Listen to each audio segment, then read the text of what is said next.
Hello.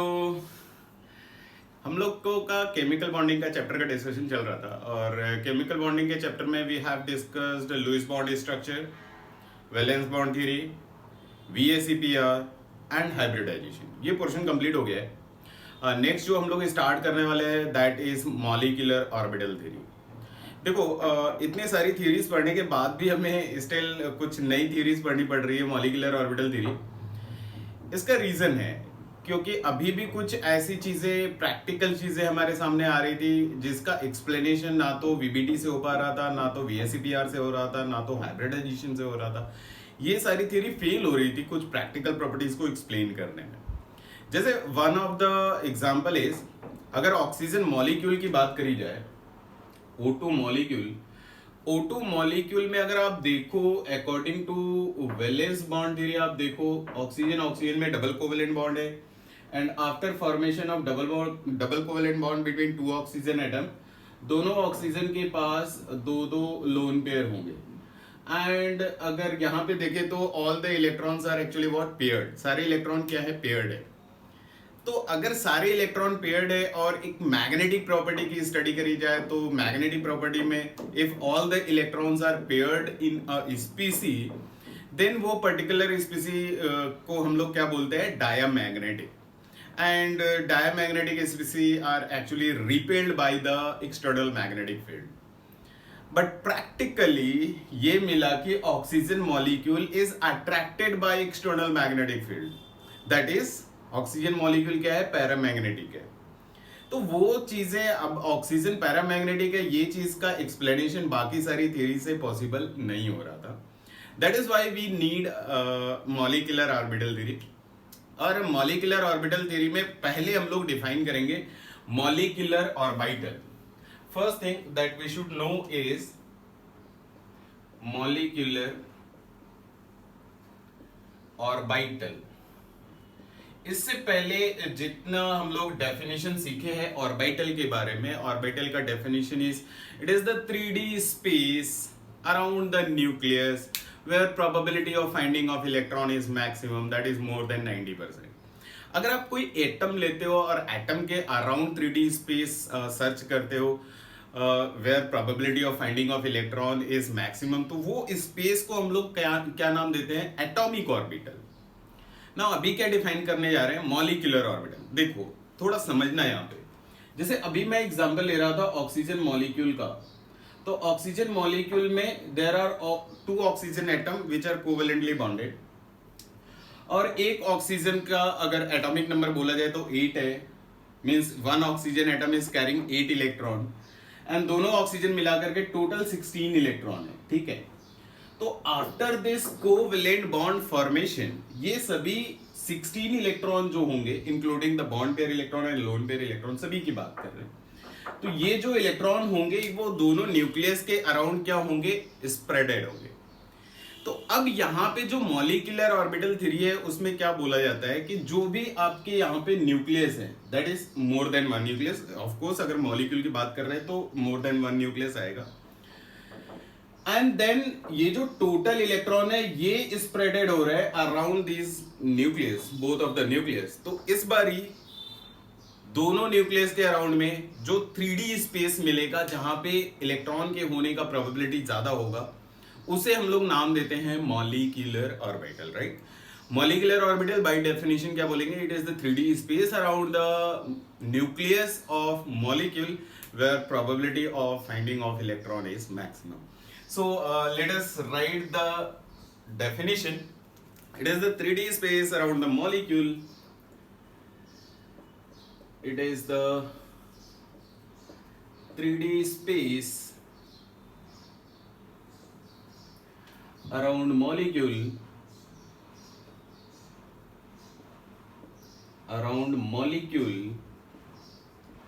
where probability of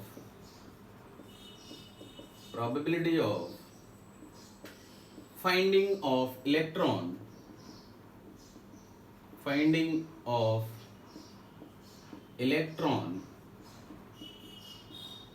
is maximum, right. तो वो हमारा क्या होगा, मॉलिक्यूलर ऑर्बिटल होगा, बिकॉज मॉलिक्यूल के अराउंड हम लोग 3D स्पेस सेलेक्ट कर रहे हैं ना। अब देखो, जैसे हम लोग एटॉमिक ऑर्बिटल जब पहली बार एटॉमिक स्ट्रक्चर के चैप्टर में पढ़ रहे होते हैं श्रोडिंगर वेव इक्वेशन की थ्योरी में, तो वहां पे डिफरेंट डिफरेंट एटॉमिक ऑर्बिटल्स मिलते हैं। जैसे फर्स्ट सेल में there is 1s subshell and it is containing 1 orbital. Second shell में there is 2 subshell 2s and 2p। 2s is containing 1 orbital, 2p is containing 3 orbital. And then उसके बाद हम लोग इन सभी ऑर्बिटल का इंक्रीजिंग ऑर्डर ऑफ एनर्जी एक series बनाते हैं according to the above principle. Similarly, very similarly, हम लोग यहां भी कुछ करने वाले हैं। आपको डिफरेंट मॉलिक्यूलर ऑर्बिटल्स जो पॉसिबल होंगे उनका नाम लिखेंगे हम लोग, एंड देन उनका इंक्रीजिंग ऑर्डर ऑफ एनर्जी लिखेंगे। जैसे किसी एटम का इलेक्ट्रॉनिक कॉन्फ़िगरेशन हम लोग लिख सकते हैं by placing the electron in atomic orbital, वैसे ही अगर हमें मॉलिक्यूलर ऑर्बिटल का सीरीज मालूम हो जाए और टोटल मॉलिक्यूल में जितने इलेक्ट्रॉन है उनका भी इलेक्ट्रॉनिक कॉन्फ़िगरेशन लिखा जा सकता है। Means now we are going to try to write the electronic configuration of molecule, not of atom, right? तो उसके लिए कुछ एक postulates हैं, कुछ एक rules हैं molecular orbital theory के।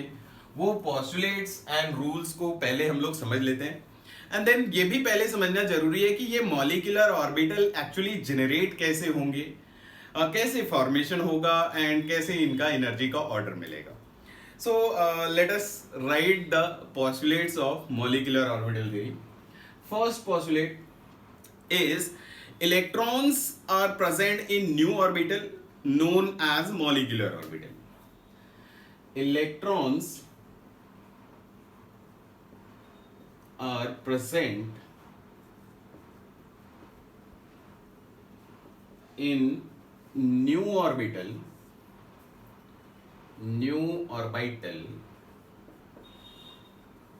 known as molecular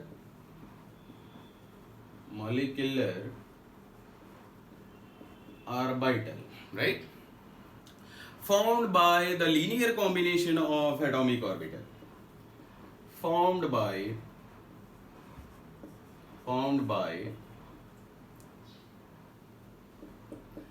linear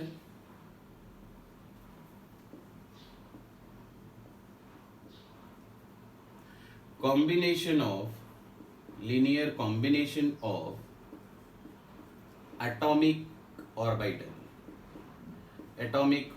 अभी देखो, ये अगर मैं फर्स्ट पोस्टुलेट की बात करूं तो फर्स्ट पोस्टुलेट में बोला यही जा रहा है कि आपके पास मॉलिक्यूल में जितने भी इलेक्ट्रॉन्स होंगे वो सभी इलेक्ट्रॉन का इलेक्ट्रॉनिक डिस्ट्रीब्यूशन होगा, और वो इलेक्ट्रॉन्स अभी एटॉमिक ऑर्बिटल में नहीं होंगे, वो मॉलिक्यूलर ऑर्बिटल में होंगे ना। हमारे पास प्रॉब्लम किधर आएगा कि मॉलिक्यूलर ऑर्बिटल कैसे जनरेट होगा। तो यहाँ पे बोला जा रहा है molecular orbital will be found by linear combination of atomic orbital. Now next target हमारा यही रहेगा to understand what is the linear combination of atomic orbital and how molecular orbitals are generated. तो पहले हम लोग एक दो और पोस्टुलेट लिख लेते हैं, देन इसको समझने का कोशिश करते हैं कि how the linear combination of atomic orbital is taking place. So let's write the second postulate. Second postulate is number of molecular orbital formed. Actually, what is going to happen? Two atomic orbital. Let's say oxygen molecule का example ले लेते हैं। तो दो oxygen atom आपस में combine होकर के मॉलिक्यूल का फॉर्मेशन करने वाले हैं। तो जब ये दो ऑक्सीजन एटम क्लोज प्रॉक्सिमिटी में पहुंचेंगे तो इनके जो एटॉमिक ऑर्बिटल्स है इनका कॉम्बिनेशन होता है। एंड यहाँ पे एक पोस्टुलेट आपको हाइब्रिडाइजेशन जैसा ही सिमिलर मिलेगा। जैसे हाइब्रिडाइजेशन में बोला जाता था कि if two atomic orbital are hybridised then two hybrid orbital will be generated. Very similarly यहाँ पे अभी हम लोग क्या बोलेंगे कि अगर दो एटॉमिक ऑर्बिटल का लीनियर कॉम्बिनेशन होता है तो दो ही मॉलिक्यूलर ऑर्बिटल जनरेट होंगे। मीन्स जितने एटॉमिक ऑर्बिटल लीनियर कॉम्बिनेशन में जाएंगे उतने ही मॉलिक्यूलर ऑर्बिटल जनरेट हो जाएंगे। This is our second postulate. Let's write that. Number of molecular orbital formed. Number of molecular orbital formed is equal to number of atomic orbital is equal to number of atomic orbital undergoing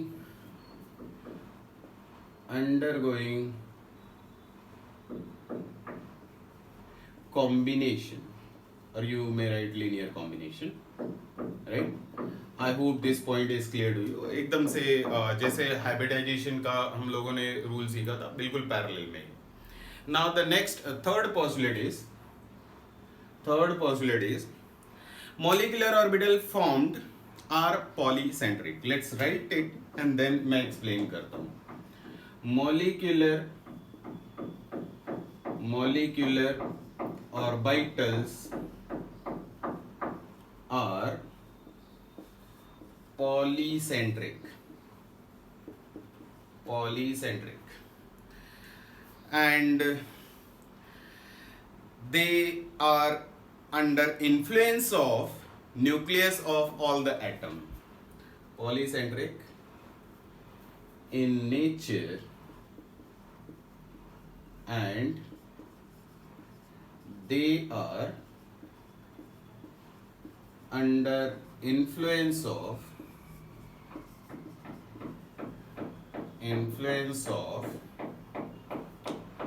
more than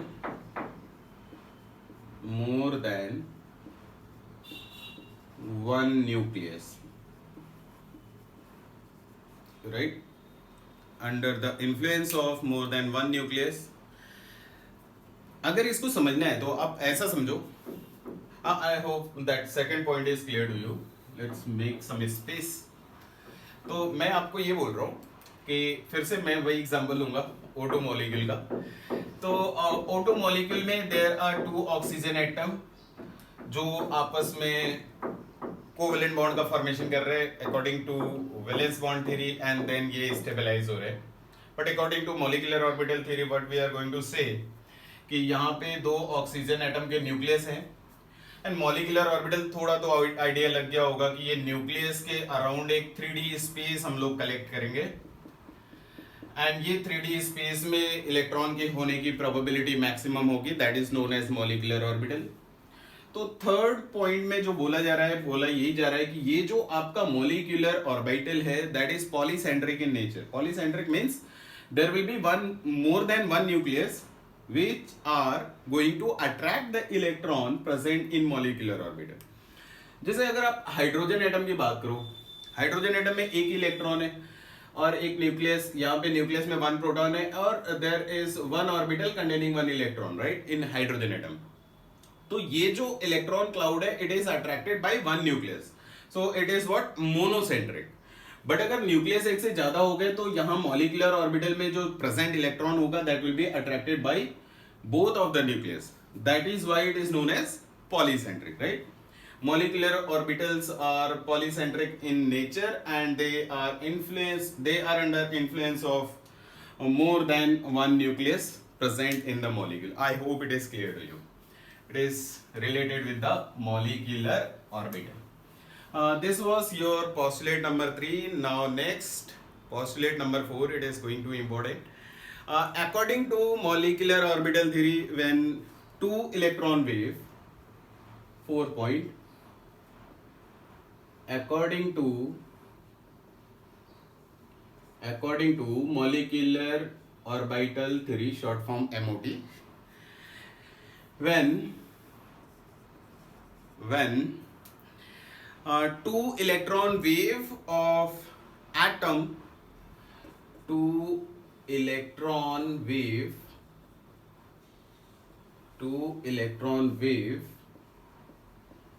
of atom overlap, 2 electron wave of atom overlap, then they may be in same phase or opposite phase. Then they may be in same phase or opposite phase, right?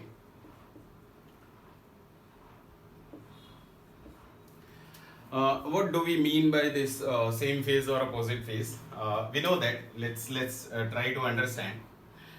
Let's say मैं अभी hydrogen molecule की formation की बात कर रहा हूँ. तो hydrogen molecule will be found by the combination of two hydrogen atom, right?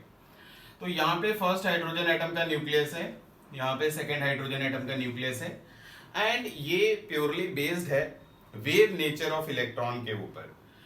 तो हाइड्रोजन के न्यूक्लियस के around there is one electron which is having wave nature, right? Similarly second hydrogen atom के अराउंड इलेक्ट्रॉन है that is also having wave nature. Electron का wave nature consider कर रहे हैं ना. अब ये दोनों एटम एक दूसरे की तरफ अप्रोच कर रहे हैं. अब आप सोचो, दो वेव को अगर मैं ओवरलैप कर रहा हूं, तो लेट्स से इसको थोड़ा सा सिंपली अंडरस्टैंड होने के लिए मैं अलग से दो वेव बना रहा हूं. सपोज एक वेव ये है मेरा first wave, and second wave थोड़ा सा मैं ऐसा बना लेता हूं, ऑपोजिट बना लेता हूं. ये दोनों वेव है. जस्ट इमेजिन अगर ये दोनों वेव एक दूसरे के ऊपर ओवरलैप करते, इसको एक दूसरे के ऊपर ओवरलैप कराओ, तो ओवरलैप कराओगे तो यहां positive amplitude will overlap with negative amplitude, right? तो अगर पॉजिटिव एम्पलीट्यूड नेगेटिव एम्पलीट्यूड के ऊपर ओवरलैप करेगा तो डेफिनेटली एम्पलीट्यूड में क्या होगा? रिडक्शन होगा. That is known as opposite phase overlapping. And if it happens, अगर कभी ऐसा हो जाए कि दोनों सेम फेज में है, मींस दोनों का एम्पलीट्यूड क्या है? पॉजिटिव पॉजिटिव का ओवरलैपिंग हो जाए. अगर पॉजिटिव पॉजिटिव का ओवरलैपिंग करा रहे हो तो नेक्स्ट रिजल्टेंट जो वेव फॉर्म होगा उसका एम्पलीट्यूड क्या हो जाएगा? इंक्रीज कर जाएगा. That is what is same phase overlapping. तो बोला ये जा रहा है कि अगर दो एटम जो आपस में कंबाइन होकर के मॉलिक्यूल का फॉर्मेशन करने वाले हैं, उन एटम के अराउंड जो इलेक्ट्रॉन है उसका वेव नेचर कंसीडर करना है, एंड देन ये एटम जब क्लोज प्रॉक्सिमिटी में आएंगे तो इनका जो इलेक्ट्रॉन वेव है इनका ओवरलैपिंग स्टार्ट होगा, and that overlapping may be in same phase और अपोजिट फेज. ये दो पॉसिबिलिटीज की बात करी जा रही है, और इनमें ये दोनों पॉसिबिलिटीज के ऊपर ही बेस्ड नेक्स्ट पॉसिबिलिटी है एक्चुअली हम लोगों का. तो late us right the next part. I hope this is clear to you. Fourth point. Now next postulate, let us say it is 4a, sub part of fourth point, right? When electron wave overlap in same phase, when electron wave overlap in same phase, when electron wave overlap in same phase, then there will be constructive interference. Then there will be constructive interference. Constructive interference, same phase overlapping होगा, amplitude increase कर जाएगा, that is known as constructive interference. And probability of finding of electron and probability of finding of electron is definitely going to increase between two nucleus.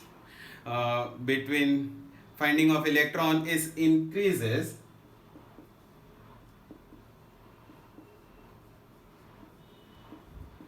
between the nuclei of bonded atom, between the nuclei of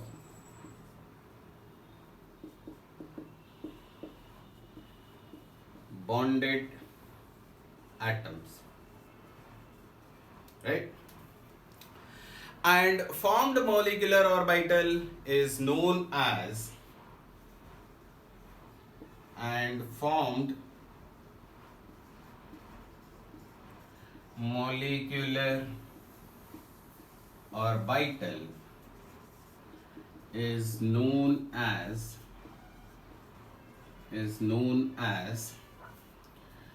bonding molecular orbital. Bonding molecular orbital, right? And the formed molecular orbital is known as bonding molecular orbital, having lower energy as compared to individual atomic orbital. Having lower energy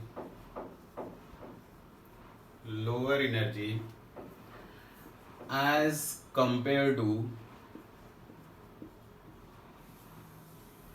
individual atomic orbital.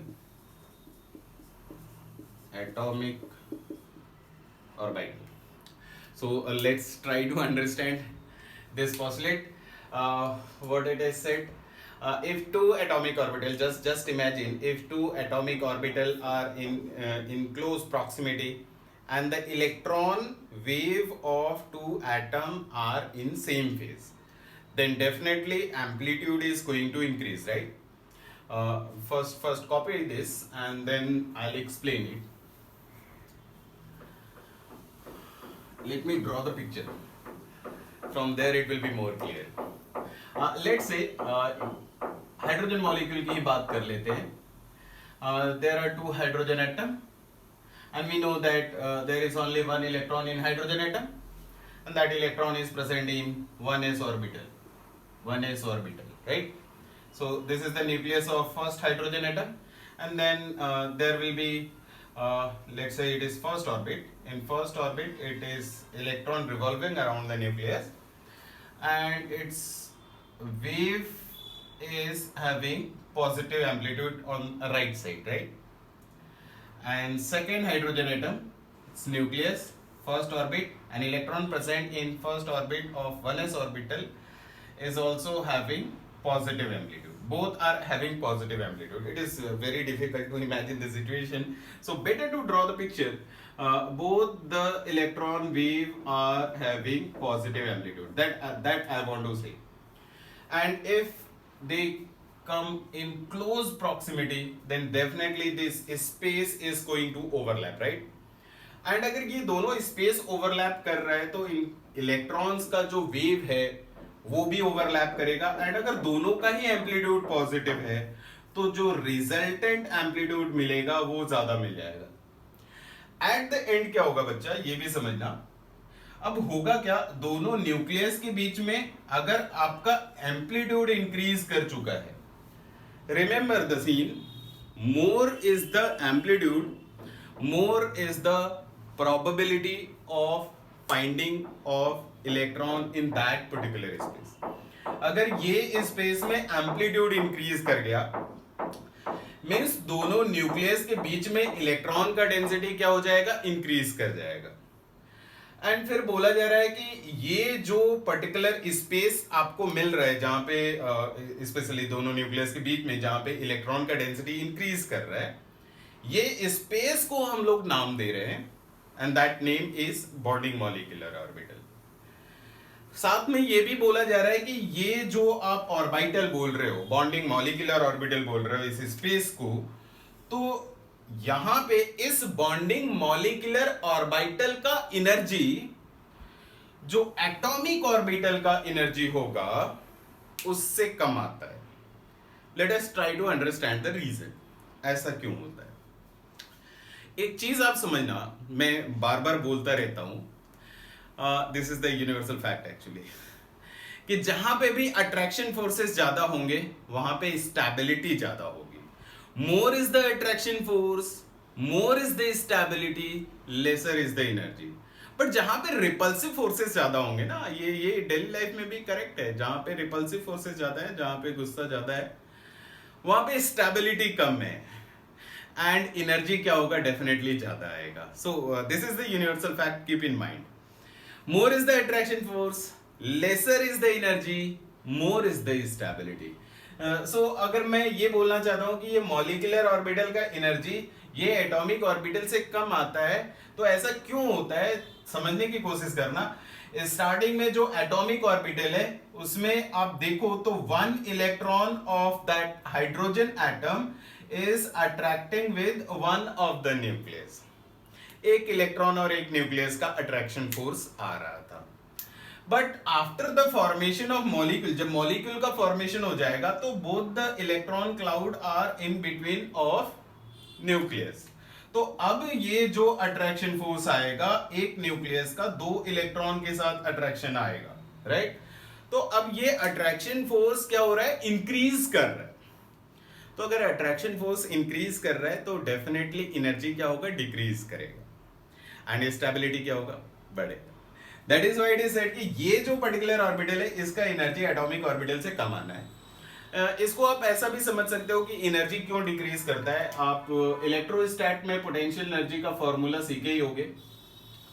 Potential energy is K(Q1 Q2 by R), ऐसा आप लिखते हो।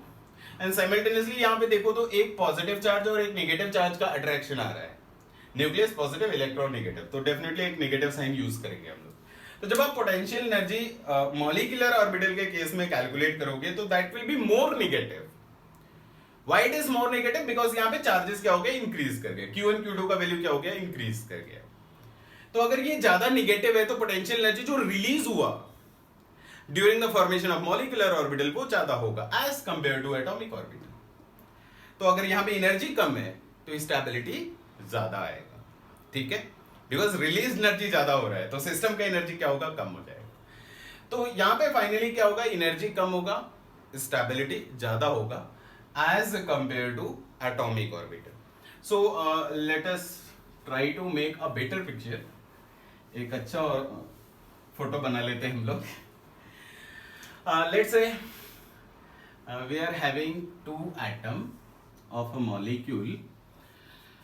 First atom का nucleus इधर है and यहाँ पे second atom का न्यूक्लियस है।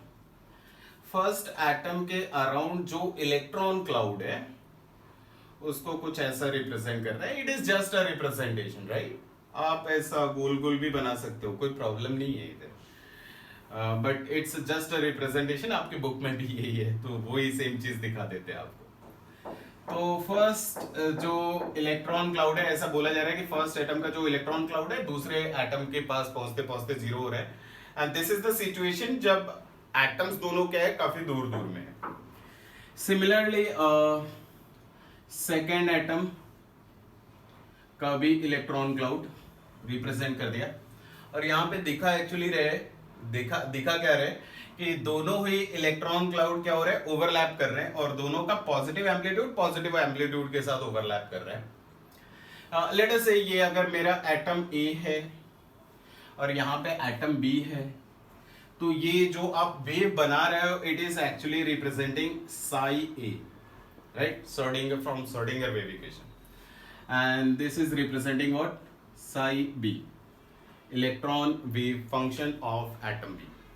now अगर ये इनका पॉजिटिव एम्पलीट्यूड का ओवरलैपिंग हो रहा है तो जो रिजल्टेंट मिलेगा, let us draw the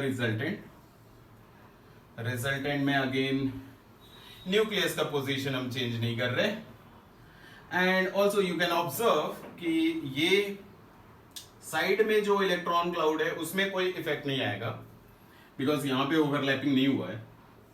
side में इलेक्ट्रॉन वेव पे कोई इफेक्ट नहीं आएगा।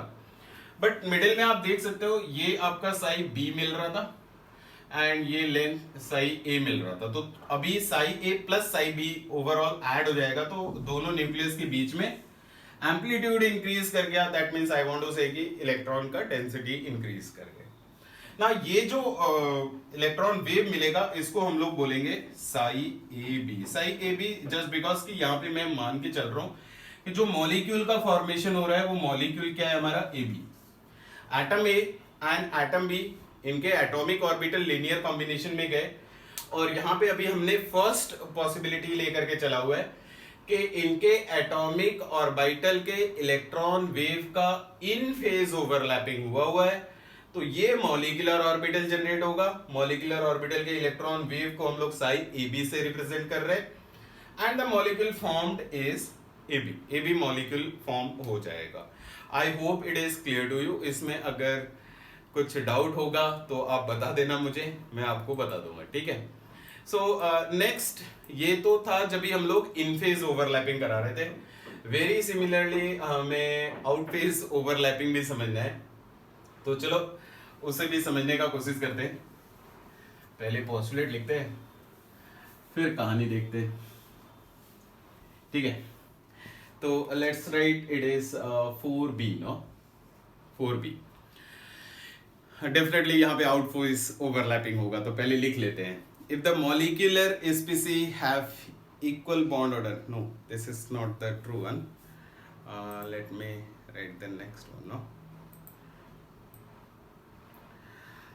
When two electron wave overlap, when two electron wave overlap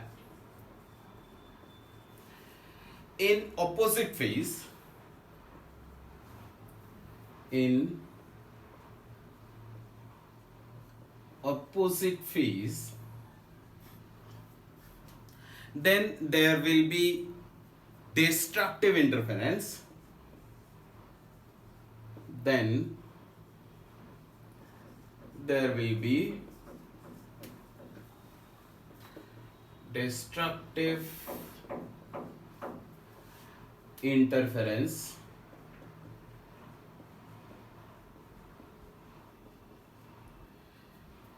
and probability of finding of electron is decreased, and probability of finding of electron is decreased between the nuclei of bonded atom, between the nuclei of bonded atom.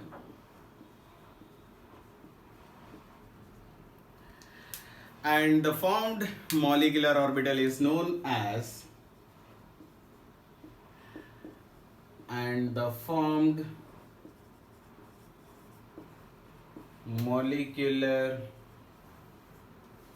orbital is known as antibonding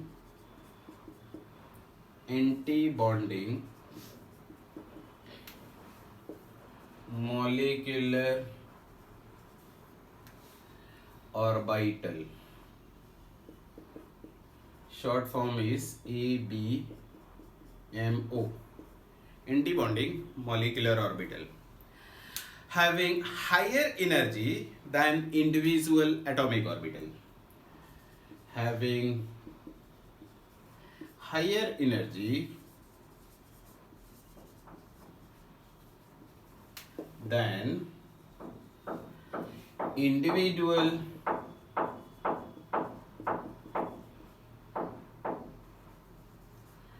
atomic orbital.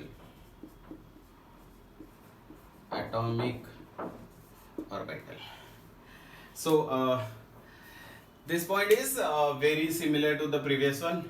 In last point we were saying कि वहाँ पे constructive interference हो रहा था, दोनों wave का जो overlapping था वो सेम फेज में हो रहा था, बट यहाँ पे जो दोनों वेव का ओवरलैपिंग होगा, वेव दोनों अपोजिट फेज में होंगे।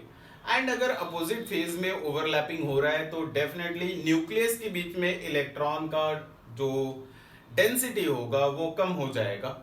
एंड अगर न्यूक्लियस के बीच में इलेक्ट्रॉन का डेंसिटी कम हो गया बच्चे, तो डेफिनेटली न्यूक्लियस का क्या मिलेगा, हमको रिपल्शन मिलेगा। And definitely because of repulsion क्या होना है, एनर्जी इंक्रीज करना है। And if energy is increasing, that is why it is said the energy of antibonding molecular orbital is going to be more than individual atomic orbital. So let us draw the picture for this postulate 4b. Let's draw the picture. Again, we'll assume that AB molecule is formed by the linear combination of atomic orbital of A and B. This is the nucleus of atom A, nucleus of atom B, and अगर मैं A atom का amplitude positive दिखा दूं, this is what is R psi A. तो atom B का जो electron cloud होगा उसका एम्पलीट्यूड में नेगेटिव दिखा रहा हूं. This is what is psi B, right? Here it is atom A and atom B. इन दोनों का इलेक्ट्रॉन क्लाउड आपको दिखाया जा रहा है. एंड डेफिनेटली जब ये दो वेव, जिसमें एक वेव का एम्पलीट्यूड पॉजिटिव है एंड दूसरे इलेक्ट्रॉन वेव का एम्पलीट्यूड नेगेटिव है, अगर ये ओवरलैप कर रहे हैं तो जो रिजल्टेंट मिलेगा, let us draw the resultant. Resultant में यहां पे साइड में कोई चेंजेस नहीं आने वाले हैं, बट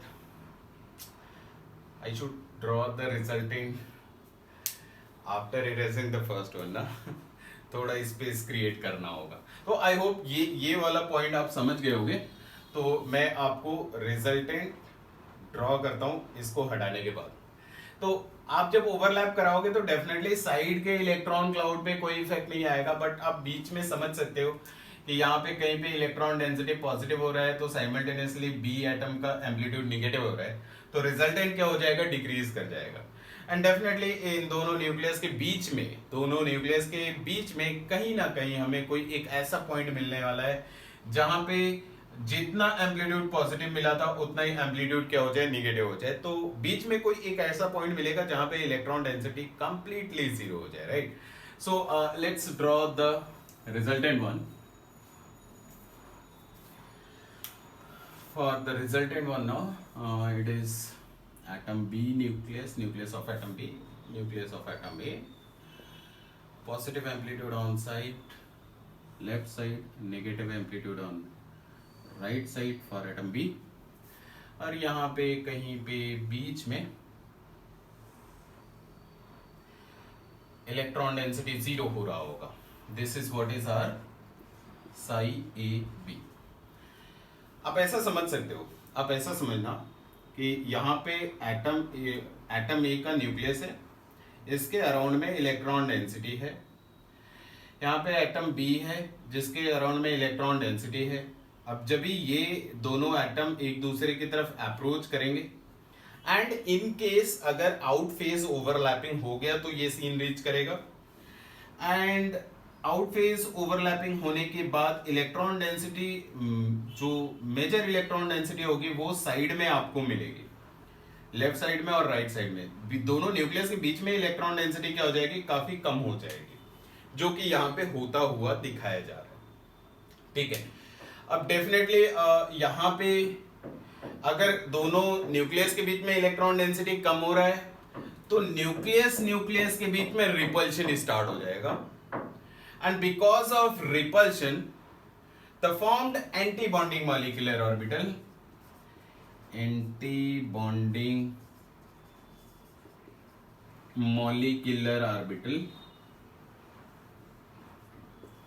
इनके बीच इनका जो एनर्जी होगा वो इंक्रीज कर जाएगा. इट इज जस्ट बिकॉज कि रिपल्शन फोर्सेस अभी डोमिनेट करना स्टार्ट कर देंगे. एंड ये जो पॉइंट मिलता है जहां पे इलेक्ट्रॉन डेंसिटी कंप्लीटली जीरो हो रहा होगा, that is known as node. The point or a space where the probability of finding of electron is zero is known as node. तो आई होप आपको ये सारे पॉइंट क्लियर हैं. Now अब हमको थोड़ा सा सीखना है कि ये लीनियर कॉम्बिनेशन, देखो आप अब समझना, कभी भी आप जब दो एटम को पास में ले आ रहे हो तो दो एटम के अराउंड बहुत सारे एटॉमिक ऑर्बिटल है. एटॉमिक ऑर्बिटल क्या है, उस न्यूक्लियस के अराउंड का 3D space, that is called as atomic orbital. तो दोनों एटम को जब आप पास पास में ले आओगे तो वो सभी जो 3D स्पेस थे, जो एटॉमिक ऑर्बिटल थे, उनका आपस में ओवरलैपिंग स्टार्ट हो जाएगा। एंड अगर दो ऑर्बिटल आपस में लीनियर कॉम्बिनेशन में जा रहे हैं तो अकॉर्डिंग टू द पोस्टुलेट जो अभी हम लोग बात कर रहे हैं कि दो एटॉमिक ऑर्बिटल का अगर लीनियर कॉम्बिनेशन हुआ तो there is the possibility to generate two molecular orbital. जितने एटॉमिक ऑर्बिटल लीनियर कॉम्बिनेशन में जाएंगे उतने ही मॉलिक्यूलर ऑर्बिटल जनरेट होंगे। अब ये क्यों बोला गया? इट इज जस्ट बिकॉज कि अगर दो ऑर्बिटल का लीनियर कॉम्बिनेशन हो रहा है तो उनमें जो इलेक्ट्रॉन है उनमें इलेक्ट्रॉन के वेव का या तो कंस्ट्रक्टिव इंटरफेरेंस होगा या फिर डिस्ट्रक्टिव इंटरफेरेंस होगा। दो ही पॉसिबिलिटी है। तो वो दोनों पॉसिबिलिटी को हम लोग क्या नाम दे रहे हैं? Molecular orbital. सो अगर दो एटॉमिक ऑर्बिटल है, दो मॉलिक्यूलर ऑर्बिटल जनरेट होगा। अगर each atom, if each atom is having two atomic orbital which is going in linear combination, मतलब let's say 1s का linear combination हो गया and 2s का linear combination हो गया। तो अभी ओवरऑल कितने एटॉमिक ऑर्बिटल हो गए मेरे पास? 4 ऑर्बिटल हो गए। फर्स्ट एटम का 1s 2s, सेकंड एटम का 1s 2s। तो अभी कितने मॉलिक्यूलर ऑर्बिटल जनरेट होंगे? 4 मॉलिक्यूलर ऑर्बिटल जनरेट होंगे। दो मॉलिक्यूलर ऑर्बिटल जनरेट होंगे जब भी 1s का linear combination होगा, एंड दो मॉलिक्यूलर ऑर्बिटल तब जनरेट होंगे जब 2s का लीनियर कॉम्बिनेशन होगा।